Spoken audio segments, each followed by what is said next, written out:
Hello દોસ્તો, સ્વાગત છે તમારું મારી ગુજરાતી સ્ટોરી ચેનલમાં. રણની રજકણ અને સફળતાનું આકાશ. રણની શરૂઆત. વાત છે ઉત્તર ગુજરાતના બનાસકાંઠા જિલ્લાના એક નાના ગામની, જ્યાં ચોમાસામાં પણ વરસાદના નામે માત્ર આકાશી ઝાંઝવા દેખાતા. જમીન સૂકી ભઠ્ઠ અને પાણીના તળ ઊંડા હતા. આ ગામમાં નારણભાઈ પોતાના પરિવાર સાથે રહેતા હતા. તેમની પાસે 5 વીઘા જમીન હતી, પરંતુ પાણી વિના એ જમીન માત્ર ધૂળ સમાન હતી. નારણભાઈને 2 સંતાનો હતા, મોટો દીકરો કેશવ અને નાની દીકરી રાધા. કેશવ નાનપણથી જ ભણવામાં ખૂબ જ હોશિયાર હતો. ગામની સરકારી શાળામાં તે હંમેશા પ્રથમ નંબરે આવતો. તેના શિક્ષકો કહેતા કે કેશવ એક દિવસ ગામનું નામ રોશન કરશે. પરંતુ નારણભાઈની આર્થિક સ્થિતિ દિવસે ને દિવસે બગડી રહી હતી. તેવું વધી ગયું હતું. ઘર ચલાવવા માટે નારણભાઈએ કાળઝાળ ગરમીમાં મજૂરી કરવા જવું પડતું હતું. કેશવ આ બધું જોતો અને મનમાં એક જ સંકલ્પ કરતો કે તે ભણી ગણીને પોતાના પરિવારને આ ગરીબીમાંથી બહાર કાઢશે. જ્યારે કેશવ ધોરણ 10માં આવ્યો ત્યારે આખા જિલ્લામાં તેનો 3ય નંબર આવ્યો. આખા ગામમાં પેંડા વહેંચાયા. નારણભાઈની આંખોમાં હર્ષના આંસુ હતા. તેઓ કેશવને આગળ ભણાવવા માટે શહેરમાં મોકલવા માંગતા હતા, પરંતુ કુદરતને કંઈક બીજું જ મંજૂર હતું. એક રાત્રે અચાનક નારણભાઈના છાતીમાં અસહ્ય દુખાવો પડ્યો. ગામમાં કોઈ મોટી હોસ્પિટલ નહોતી. શહેર તરફ લઈ જતા રસ્તામાં જ નારણભાઈએ દમ તોડી દીધો. પરિવાર પણ જાણે આભ તૂટી પડ્યું. માતા શાંતાબહેન આઘાતમાં સરી પડ્યા. 16 વર્ષના કેશવના માથે અચાનક આખા ઘરની જવાબદારી આવી ગઈ. જમીન પરનું દેવું ચૂકવવાનું હતું, બહેનનું ભણતર અને માતાની તબિયત સાચવવાની હતી. ગામના લોકોએ કેશવને સલાહ આપી, હવે ભણવાનું છોડ, મજૂરીએ લાગી જા. ભણીને કોઈ મોટો સાહેબ નથી થવાનો. કેશવ સમક્ષ 2 રસ્તા હતા. કાં તો પરિસ્થિતિ સામે હાર માનીને મજૂર બની જાય, કાં તો સંઘર્ષ કરીને પોતાનું નસીબ બદલે. કેશવના મનમાં પિતાના એ શબ્દો ગુંજતા હતા, દીકરા, ગમે તે થાય, ભણવાનું ન છોડતો. શિક્ષણ જ આપણી ગરીબીની કુહાડી છે. કેશવ હિંમત ન હાર્યો. તેણે દિવસના ભાગે સરકારી કોલેજમાં ભણવાનું અને રાત્રે એક લોકલ ડાયમંડ ફેક્ટરીમાં હીરા ઘસવાનું કામ શરૂ કર્યું.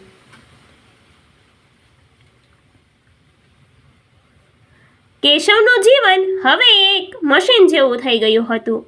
સવારે 7 વાગે ઉઠીને કોલેજ જવું, બપોરે 2 વાગ્યા આવીને માતાને ખેતરમાં મદદ કરવી, સાંજે 6 વાગ્યાથી રાતના 2 વાગ્યા સુધી હીરાના કારખાનામાં આંખો બગાડીને કામ કરવું. તેને માત્ર 4 કલાકની ઊંઘ મળતી હતી. કેટલીક વાર ભૂખ પણ વેઠવી પડતી, પરંતુ તેના ચહેરા પર ક્યારેય થાક નહોતો દેખાતો. તેની બહેન રાધા પણ ભણવામાં તેજસ્વી હતી. કેશવ પોતાની બહેનને કહેતો, રાધા, તું ચિંતા ન કર, તારે જે ભણવું હોય તે ભણજે, તારો આ ભાઈ બેઠો છે. કેશવે પોતાના ખર્ચા સાવ ઓછા કરી નાખ્યા હતા. તે ફાટેલા ચપ્પલ સાંધવા માટે પણ પૈસા બચાવતો હતો, જેથી રાધા માટે નવી ચોપડીઓ લાવી શકાય. કોલેજના અંતિમ વર્ષમાં કેશવને પ્રોફેસર મહેતા મળ્યા. પ્રોફેસર મહેતાએ કેશવની મહેનત અને બુદ્ધિમત્તા જોઈ. તેમણે કેશવને પૂછ્યું, કેશવ, તારી આંખોમાં મને એક અલગ ચમક દેખાય છે. તું જીવનમાં શું બનવા માંગે છે? કેશવે ગડગડા અવાજે કહ્યું, સાહેબ, મારે સિવિલ સર્વિસીસ એટલે કે UPSC પાસ કરીને IAS ઓફિસર બનવું છે. મારે મારા જેવા હજારો ગરીબ પરિવારોના જીવન બદલવા છે. પ્રોફેસર મહેતાએ તેનો હાથ પકડીને કહ્યું, હું તને મદદ કરીશ. તું દિલ્હી ન જઈ શકે તો કંઈ નહીં, અહીં જ રહીને તૈયારી કર. યુપીએસસીની તૈયારી કરવી એ કોઈ રમત નથી. તેના માટે મોંઘા પુસ્તકો અને ગાઈડન્સની જરૂર હોય છે. પ્રોફેસર મહેતાએ પોતાની લાઇબ્રેરીમાંથી કેશવને પુસ્તકો આપ્યા. કેશવે રાત્રે હીરા ઘસવાની સાથે સાથે બાજુમાં ચોપડી ખુલ્લી રાખીને વાંચવાનું શરૂ કર્યું.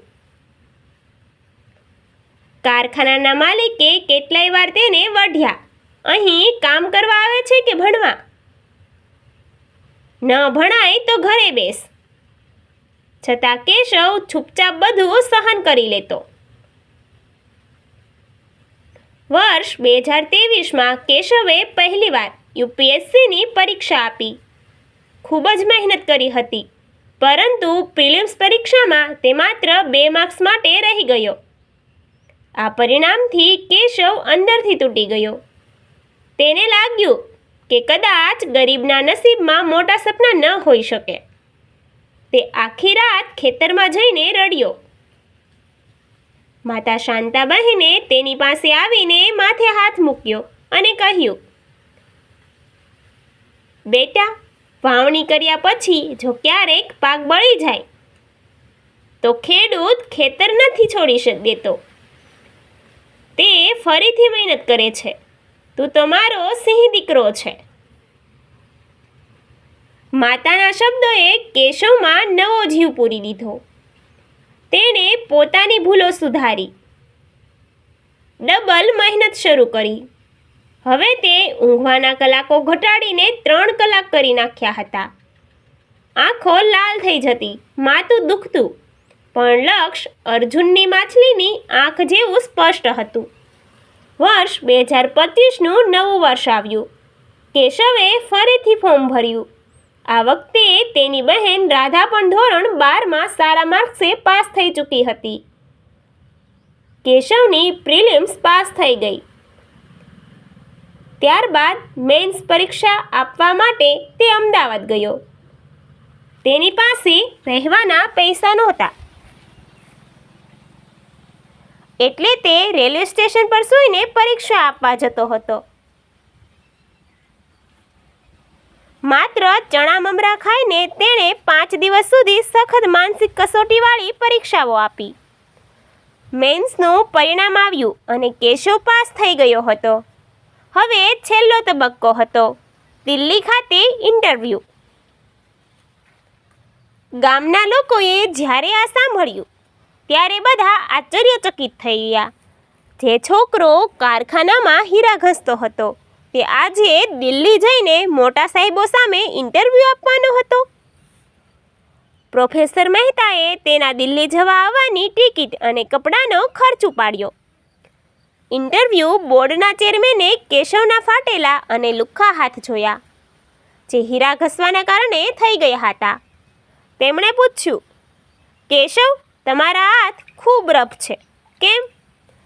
કેશવે ગર્વથી અને નમ્રતાથી જવાબ આપ્યો, સર, આ હાથોએ પથ્થરને ઘસીને હીરો બનાવ્યો છે અને આ જ મહેનતે આજે મને તમારી સામે ઊભા રહેવાની લાયકાત આપી છે. આ જવાબ સાંભળી આખું બોર્ડ ખુશ થઈ ગયું. મે 2024ના રોજ યુપીએસસીનું અંતિમ પરિણામ જાહેર થયું. આખા દેશમાં કેશવનો 42મો રેન્ક આવ્યો હતો. તે હવે એક આઈએએસ ઓફિસર બની ગયો હતો. પરિણામ આવતા જ આખા બનાસકાંઠા જિલ્લામાં ઢોલ નગારા વાગવા લાગ્યા. જે ગામના લોકો કેશવને મજૂરી કરવાની સલાહ આપતા હતા, તેઓ આજે તેના ઘરની બહાર હાલોતરા લઈને ઊભા હતા. સરકારી ગાડીઓ તેના નાના કાચા ઘરની બહાર આવીને ઊભી રહી. કેશવ ગાડીમાંથી ઉતર્યો અને સીધો જઈને પોતાની માતાના પગમાં પડી ગયો. તેના આંસુ માતાના પગ ધોઈ રહ્યા હતા. તેના પિતાના ફોટા સામે જોયું અને મનોમન કહ્યું, બાપુ, આજે તમારો દીકરો હારી ના ગયો, જીતી ગયો. આ વાર્તા એ વાતની સાબિતી છે કે પરિસ્થિતિ ગમે તેટલી ખરાબ હોય, જો તમારામાં અડગ આત્મવિશ્વાસ અને સખત મહેનત કરવાની તૈયારી હોય તો નસીબને પણ ઝૂકવું જ પડે છે. રણની સૂકી રેતીમાંથી પણ સફળતાનું આકાશ આંબી શકાય છે. Thank you. જો મારી વાર્તા ગમી હોય તો ચેનલને લાઇક, શેર એન્ડ સબસ્ક્રાઈબ કરવાનું ના ભૂલતા.